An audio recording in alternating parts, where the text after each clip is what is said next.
Hello students, this is class 6, lesson number 3. The chapter name is Movement of the Earth. Okay, इस chapter में हम बहुत अच्छे से समझेंगे कि अर्थ की मूवमेंट क्या होती है, कैसी मूवमेंट होती है और उसका क्या इफेक्ट होता है. बिल्कुल सिंपल चैप्टर है ये, इसको समझना स्टार्ट करते हैं. ओके, अब देखो अर्थ की दो तरह की मूवमेंट होती है. The one is rotation and the other one is revolution. ठीक है, रोटेशन और रेवोल्यूशन में क्या डिफरेंस होता है? इन rotation the earth move on its own axis. जो अर्थ है वो अपनी खुद की एक्सिस पे रोटेट करता है. ओके, आपने जैसे अगर ग्लोब देखा होगा, ठीक है, जो टेबल्स पे रखा रहता है ऑफिस में, तो बेसिकली आपने ग्लोब देखा होगा, वो स्ट्रेट नहीं होता, वो एक्चुअली उसकी एक्सिस होती है वो टिल्टेड होती है. और इसी के आसपास हमारा पूरा अर्थ होता है जो कि रोटेट कर रहा है. ठीक है, तो ये अर्थ इस पर रोटेट करता रहता है, रोटेट. तो this is called the rotation. And the revolution is जब अर्थ रोटेट करते हुए सन के आसपास अपनी ऑर्बिट पे, जो सन के आसपास का इसका वे है उसको बोलते हैं हम ऑर्बिट. ठीक है, that is elliptical orbit. Elliptical orbit जो वर्ड है इसका मतलब समझना. एलिप्टिकल ऑर्बिट का मतलब क्या होता है? सन के आसपास जो अर्थ का वे है वो बिल्कुल राउंड नहीं है. ठीक है, अगर आप गूगल पे देखोगे, आप कहीं पे यूट्यूब पे देखोगे, तो आपको एक्चुअली उसका वो वे दिखाया जाएगा एक 3D इमेजिनेशन में. जो इसका वे है वो थोड़ा elliptical. And what do you mean by elliptical? Means something like this.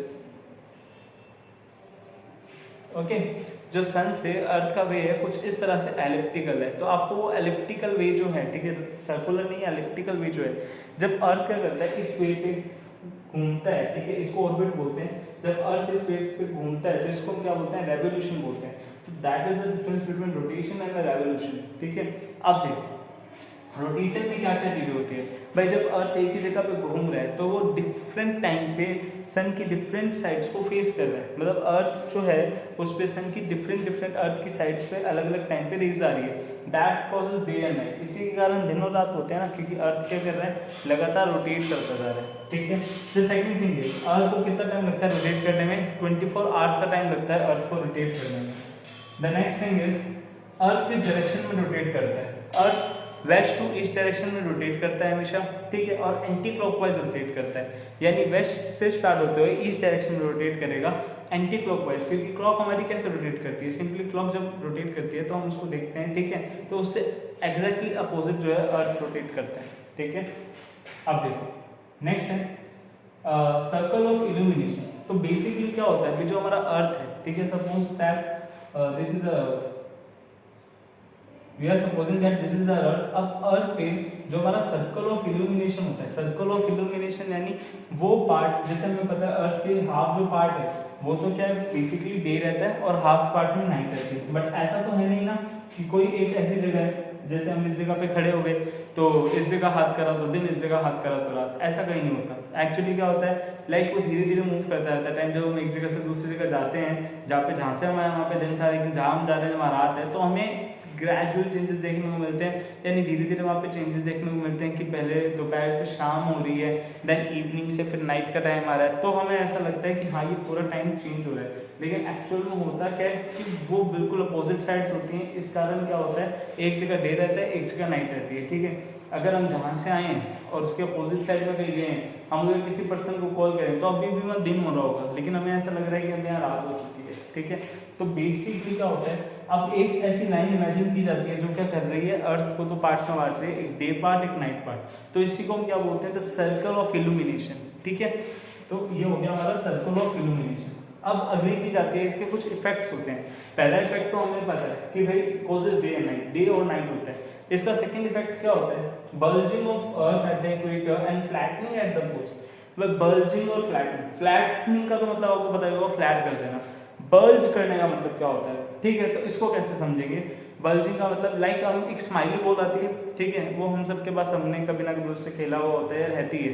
तो एक वो स्माइली बॉल आ रही है, स्पंजी सी होती है, ठीक है, उसके ऊपर वो स्माइलीज बने होते हैं. तो बेसिकली वो जो बॉल होती है, अगर हम उसको क्या करें, थोड़ा सा प्रेस करें, सपोज मेरे हाथ में बॉल है और अगर मैं उसको थोड़ा सा प्रेस करूँ तो ऊपर और नीचे से तो वो थोड़ी सी फ्लैट हो जाएगी. ठीक है, तो जो ऊपर और नीचे पोल्स है, north pole and south pole, वहाँ से तो वो हो गई फ्लैट, और साइड से बल्ज हो जाएगी, यानी साइड से थोड़ी बाहर आ जाएगी. ठीक है, लाइक अ बैलून. बैलून से भी हम ये चीज़ देख सकते हैं ना, जब उसमें थोड़ी एयर कम होती है, ठीक है, टाइट कम होता है, तो उसको ऊपर और नीचे से प्रेस करते हैं तो थोड़ा वो प्रेस हो जाता है और साइड से उतना ही वो ओपन हो जाता है. तो basically that is bulging at the equator and flattening at the poles. तो पोल से फ्लैट हो रहा है और इक्वेटर पर बर्ज हो रहा है, अपनी साइड से बर्ज होता जा रहा है। किस कारण? इसकी कंटिन्यूस रोटेशन के कारण। Next thing is tides in ocean due to gravity of sun and moon. ठीक है, टाइड्स क्या होते हैं? हम देखते हैं कि भाई बीचेस की साइड अगर कोई गया होगा तो कुछ समय तो वहाँ का पानी ऊपर आ जाता है और कुछ समय बाद वहाँ का पानी वापस नीचे चला जाता है पूरा। ठीक है, तो बेसिकली क्या होता है, जो हाई टाइड और लो टाइड बोला जाता है, ये सन और मून की रोटेशन, ये सन और मून की ग्रेविटेशन फोर्स के कारण होते हैं जो अर्थ पे अफेक्ट कर रहे हैं। ठीक है, जब भाई सन, मून और अर्थ एक लाइन में आते हैं तो बेसिकली क्या होता है, मून की और सन की दोनों की जो ग्रेविटेशन फोर्स है वो अर्थ पे इफेक्ट करती है, जिसके कारण जो वाटर लेवल है वो अप जाता है और फिर वापस वो डाउन आ जाता है। ठीक है, तो ये भी किसके कारण हो रहा है? रोटेशन के कारण हो रहा है। नेक्स्ट चीज है डिफ्लेक्शन ऑफ विंड्स। डिफ्लेक्शन मतलब क्या होता है कि आप एक स्ट्रेट लाइन में ट्रैवल कर रहे थे पर आपने अपना पाथ चेंज कर लिया। ठीक है, डिफ्लेक्ट हो गए अपने पाथ से, स्ट्रेट लाइन में ट्रैवल करते करते अपना पाथ चेंज कर लिया। ठीक है, स्ट्रेट लाइन मोशन जो होता है, तो बेसिकली डिफ्लेक्शन इसी को बोलते हैं। तो विंड का डिफ्लेक्शन होना वो भी किसके कारण होता है? अर्थ के रोटेशन के कारण होता है। जब अर्थ रोटेट करती है तो विंड एक स्ट्रेट लाइन में मूव ना करके अपना पाथ चेंज कर लेता है। ठीक है, so these are all the effects of the rotation and this is what we call as rotation. तो इफ अगर रोटेशन ना हो तो क्या होगा? We know. ठीक है, विंड मूव करना रुक जाएगा। ठीक है, जो डे एंड नाइट है वो होना रुक जाएंगे। ठीक है, एक जगह जो रहेगी वहाँ पे लाइफ एकदम खत्म हो जाएगी क्योंकि वहाँ पे बहुत ज़्यादा गर्मी है, क्योंकि वहाँ पे एनी टाइम डे है। और एक जगह वैसे ठंड से खत्म हो जाएगी क्योंकि वहाँ पे इतनी ज़्यादा ठंड हो गई है क्योंकि वहाँ पे अब सन की रेज ही नहीं आ रही है। ठीक है, तो ऐसे बहुत सारे हमें इफेक्ट्स देखने को मिलेंगे। किसके कारण देखने को मिलेंगे? बेसिकली अगर रोटेशन रुक जाए तो। ठीक है, now the next is revolution. ठीक है, रेवोल्यूशन के बारे में थोड़ा सा स्टडी करते हैं। बहुत सिंपल टॉपिक है भाई। रेवोल्यूशन अभी आपको बताया क्या होता है, 365 डेज का टाइम लगता है, 365 डेज एंड 6 आवर्स। ठीक है, इस कंसेप्ट को समझना भी अच्छे से जरा। बेसिकली अगर हम इस कंसेप्ट को समझ गए तो हमें यहाँ समझ आएगी कुछ नई चीज़ें। देखो, रेवोल्यूशन आपको बताया कि भाई रेवोल्यूशन से पहली चीज़ जो होती है वो होता है चेंज इन द सीजन। ठीक है, हम जैसे जैसे क्या करते हैं, सन के पास आते हैं सीजन, समर सीजन आता है, सन से थोड़ा दूर जाते हैं तो विंटर सीजन आता है, ऐसे बीच में ऑटम सीजन, स्प्रिंग सीजन, सब अलग अलग सीजन आते रहते हैं। तो हमें एक तो चेंज इन सीजन देखने को मिलता है अर्थ के रेवोल्यूशन के कारण। दूसरी चीज़, अर्थ को रिवॉल्व करने में कितना टाइम लगता है? 365 डेज एंड 6 आवर्स। ठीक है, 3 6 आवर्स कहाँ जाते हैं? तो सिर्फ 365 डेज काउंट करते हैं। अगर आपको याद है तो हम लीप ईयर काउंट करते हैं। ठीक है, we count leap year. In leap year we have 366 days. Leap year में हमारे पास 366 डेज होते हैं। तो ये 1 डे जो एक्स्ट्रा काउंट करते हैं वो कैसे आता है? लीप ईयर हम हर 4 ईयर्स के बाद जो है वो लीप ईयर मानते हैं। ठीक है, यानी लाइकवाइज अभी चल रहा है 2021। ठीक है, तो जो 2024 होगा वो एक लीप ईयर होगा। 2020 था, ठीक है, 2020 जो था वो लीप ईयर था। 2024 लीप ईयर होगा, फिर 2028 लीप ईयर होगा। ठीक है, तो भाई लीप ईयर कैसे काउंट करा हमने? 6 आवर्स, हर साल में 6 आवर्स ज़्यादा होते हैं, तो 6 × 4 24 आवर्स। ठीक है, यानी 4 ईयर तक कितने हमारे पास आवर्स ज़्यादा हो गए? हमारे पास 24 आवर्स ज़्यादा आ गए। तो हम उसको एडजस्ट करने के लिए क्या करते हैं? एक लीप ईयर बना देते हैं, एक दिन एक्स्ट्रा कर देते हैं 4th ईयर में। Okay, got it. Her year हमारे पास 6 आवर्स ज़्यादा होते हैं, तो हम 6 आवर्स को 4 ईयर्स तक कलेक्ट करते हैं। हमारे पास कलेक्ट हो गए 24 आवर्स।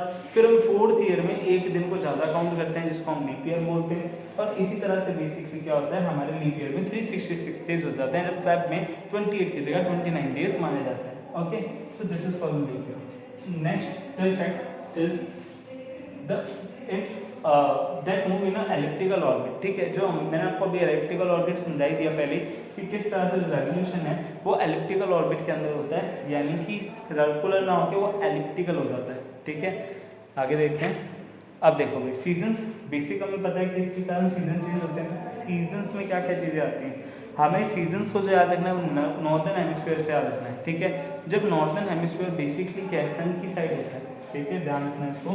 नॉर्दर्न हेमिस्फीयर जब सन की साइड होता है, ठीक है, तो उसको बोलते हैं समर सोलेस्टिक।